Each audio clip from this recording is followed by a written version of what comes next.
ইবলিস কিন্তু প্রথমে আপনার ছোট একটা বিষয় দিয়ে আসে। ধরেন একটা লোক, সে মানে খুবই ইমানদার, মজবুত ইমান, এখন সে ঠাস করে একটা খারাপ কাজ করবে না, তো পরে সে বলবে কি, আচ্ছা এই মেয়েটা অনেক সুন্দর, একটু কথা বলো না, কি হয়েছে, কথা বললে কি হয়েছে, আমার সাথে একটু কথা বলো। তো একটু কথা বললো, গল্প করলো, তারপর আরেকটু গল্প করলো, আবার তার ইচ্ছা করলো আরও গল্প করলো, আরও গল্প করলো, তারপর ফাইনালি কী হবে আপনারা নিশ্চয়ই বুঝতে পেরেছেন। তো এই হলো যে প্রথমে সে অল্প দিয়ে শুরু করে, একটু কথা বলে কী হবে, কিছুই হয় না, নাথিং, কথা বল, তুমি তো আর খারাপ, তো দেখবেন ফাইনালি সবই হয়ে যাবে। তো এটা হলো তার শুরুটা, এভাবে হয়।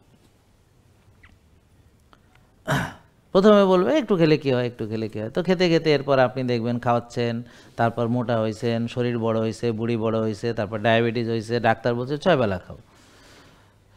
তো এখন চিনি বেড়ে গেছে, ডায়াবেটিস রুগী, ডাক্তার বলে 6 বেলা খাও, তো কী খাবো স্যার, কয় চিনি খাবা 6 বেলা। তো একটা মূর্খ পরামর্শ, তা আপনারা দিচ্ছে, আপনারা মানতেছেন, মাইনে যে এখনও রুগী বলে না না আমাদের চিনি খাইতে নিষেধ করছে,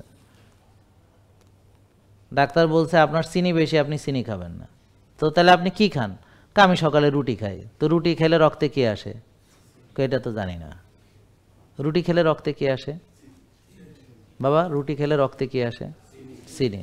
ভাত খেলে রক্তে কি আসে, ফল খেলে রক্তে কি আসে, দুধ খেলে রক্তে কি আসে, মুড়ি খেলে কি আসে, সিরা খেলে, বিস্কিট খেলে, কেক খেলে, কোক খেলে, গুড় খেলে।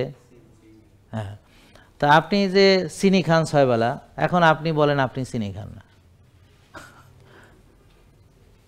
এই যে আমাদেরকে একটা মানে বিভ্রান্তির ভিতরে ফেলে রাখা হলো।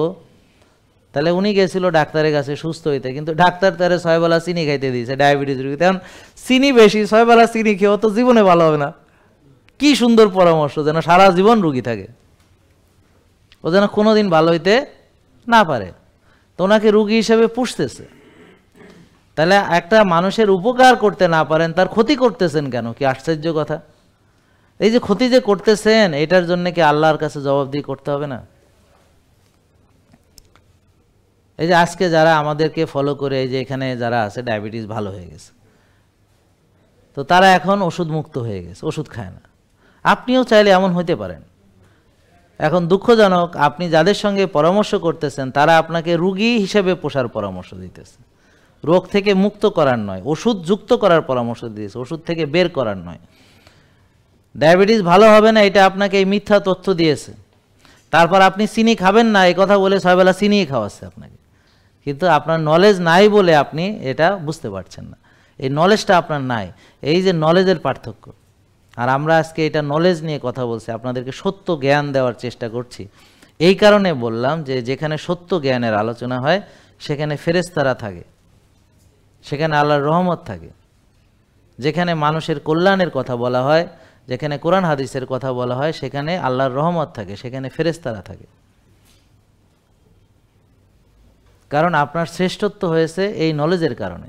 এই যে আলহামদুলিল্লাহ আমি এখন সুস্থ আছি এই নলেজের কারণে, এবং এই নলেজগুলো আমি মানি বলে। যারা সুস্থ হয়েছেন তারা এই নলেজটা অর্জন করেছেন এবং তারা সেভাবে এখন জীবনযাপন করছেন বলে তারা এখন সুস্থ আছেন, আলহামদুলিল্লাহ। জেকে লাইফস্টাইল, ওষুধ মুক্ত সুস্থ জীবন।